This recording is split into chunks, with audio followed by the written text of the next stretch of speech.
ईमान से वो अरे आज अब तो बहुत दिन के बाद मिले हवस दिखाओ। अरे वो दिन के मेरे फराज ते हम मिले हंस दिखाओ। और वही आज पहला और हमारे हीरापुर गाँव में आए कि ईमान से अब पर मन मटावा था बस वो तब तो मन अच्छा बात है। और वो डिंडोरी के बाजार में तोला देखे रहे होना और दुल्हन तोला इशारा करे वो तो गाड़ी में बैठे आटो मार चल दी इस पुरानी डिंडोरी के ऐसी पर आज मिले हैं उसे परिस्थिति तोला की था पाने न खड़े उठी रंगले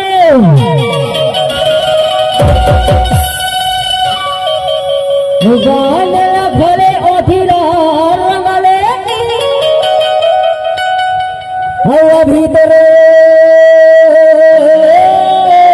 चढ़ती जवानी है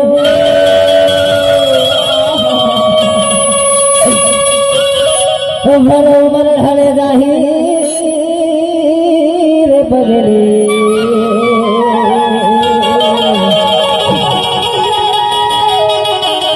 हो बाबे गला हो ही वो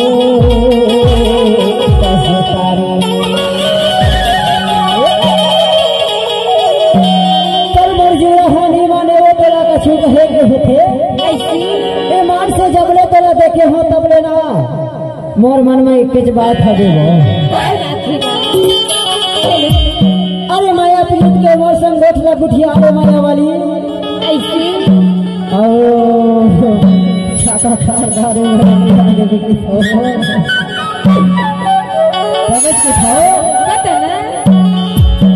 और वो दिन में चुका के हो तो चुका के हो आज मिला हमसे ओकरे से मन के बाद लो तोला के था माया वाली बतावा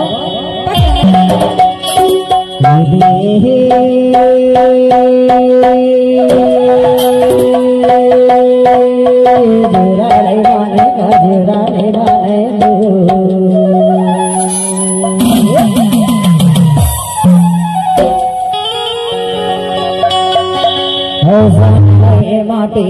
छाप ले कोपा जरे मोर चोला चुकाए गए तोला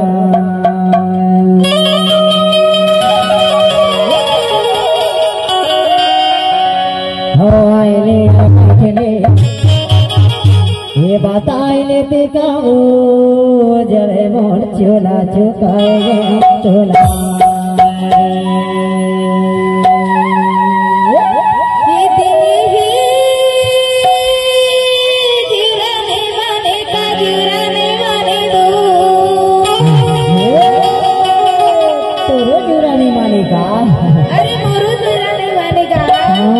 दोनों तरफ ले आज बराबर लगे है वो अरे मुरकुसी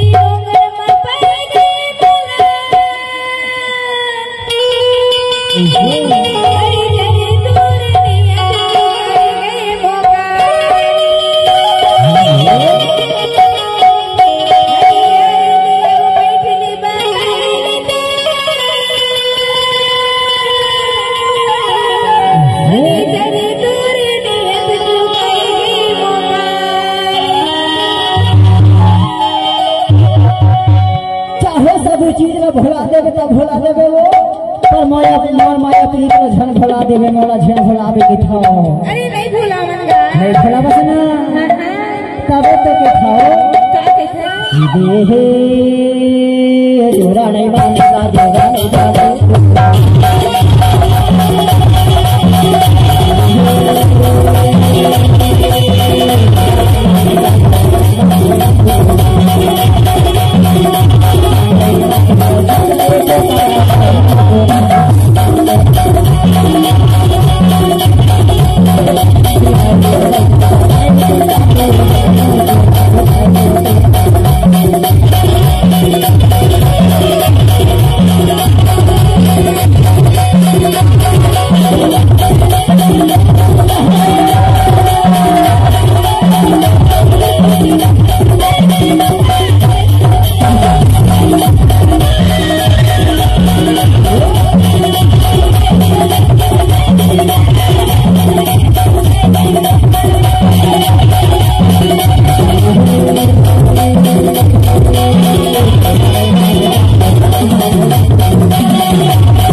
चौका गया।